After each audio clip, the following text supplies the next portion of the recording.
Bismillahirrahmanirrahim. Assalamualaikum warahmatullahi wabarakatuh. Jumpa lagi di YouTube channel Belajar Jadi Guru Hebat, Guru Profesional. Baik semuanya, rekan-rekan guru dan murid-murid. Kiranya segera like, subscribe ya. Semoga berkenan untuk subscribe YouTube channel ini, Belajar Jadi Guru Hebat, Guru Profesional, agar semakin berkembang. Nah, pada video kali ini saya akan coba share tentang materi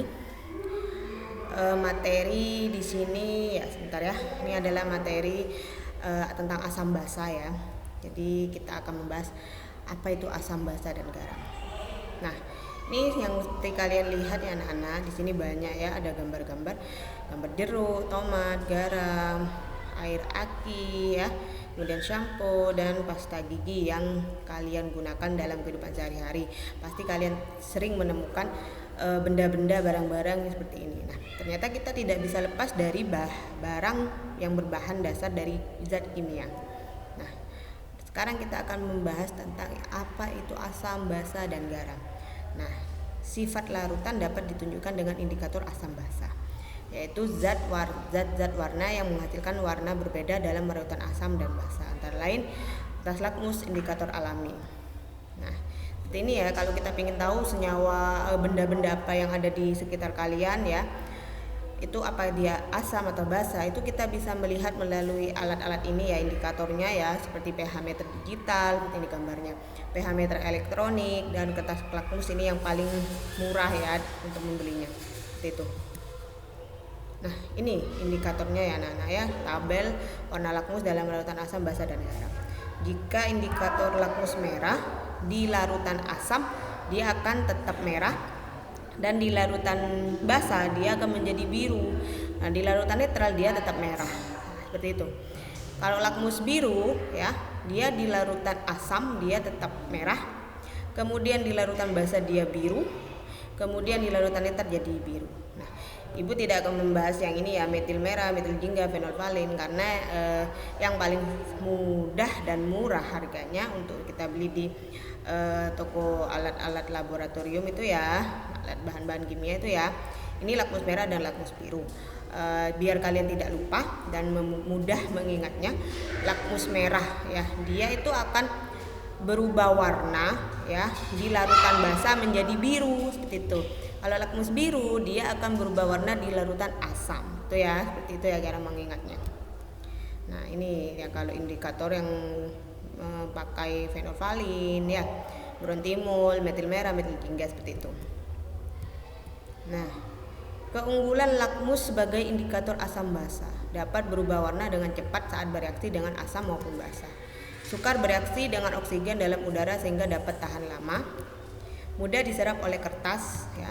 Selain indikator buatan, bisa dipakai juga indikator alami, misalnya bunga sepatu, kunyit ya, kulit manggis, kulit kubis yang ungu, itu ya, itu bisa dipakai sebagai indikator alami ya.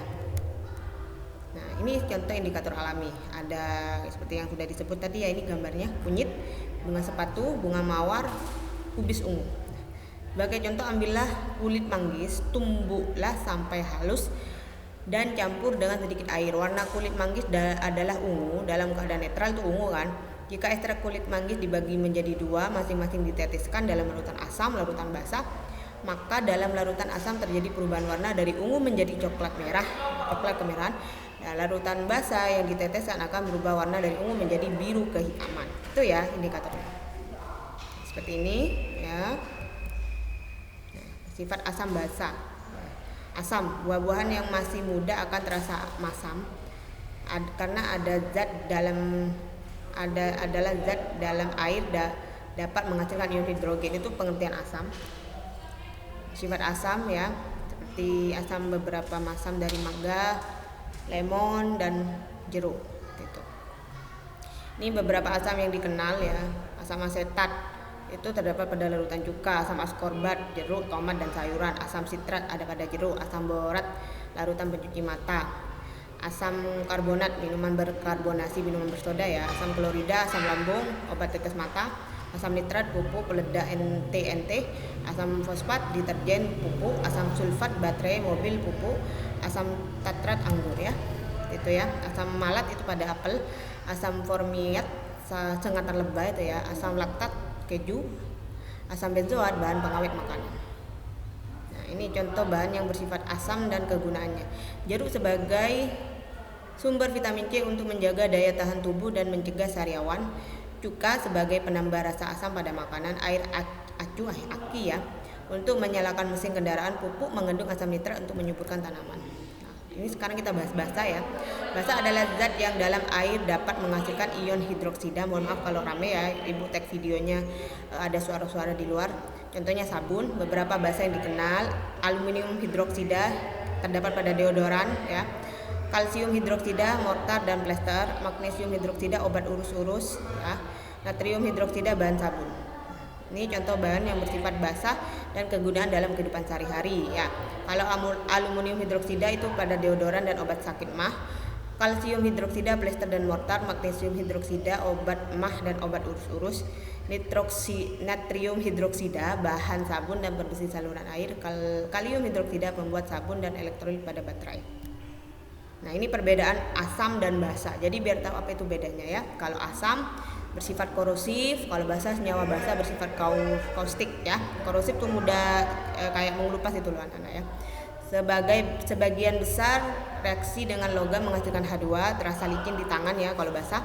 Kalau asam, senyawa asam memiliki rasa asam, kalau basa memiliki rasa pahit. Siapa ya yang berani nyoba misalnya sabun ya, kan jangan pakai organoleptik ya. Jangan dicoba-coba, cicipin ya saya. Dapat mengubah warna zat yang dimiliki oleh zat lain. Dapat mengubah warna zat lain, warna yang dihasilkan berbeda dengan asam ya tentunya kalau basa. Menghasilkan ion H+ dalam air, kalau yang basa menghasilkan ion hidroksida dalam air. Nah, sekarang kita bahas garam. Garam adalah senyawa yang terbentuk dari reaksi asam dan basa. Contohnya garam dapur NaCl dapat diperoleh dengan cara mengendapkan air laut ya, penguapan atau kristalisasi. Mereaksikan asam dan basa, HCl dengan NaOH akan menghasilkan NaCl plus H2O. Nah, beberapa garam yang dikenal: natrium klorida dari NaCl, contohnya nama dagangnya garam dapur.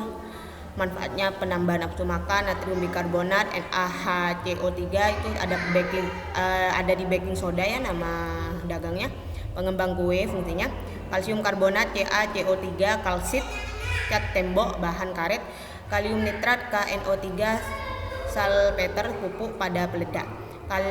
Kalium karbonat K2CO3 disebut potas ya, ada pada sabun dan kaca. Kalium fosfat Na3PO4 TSP ada pada nama dagangnya TSP. Manfaatnya untuk deterjen. Amonium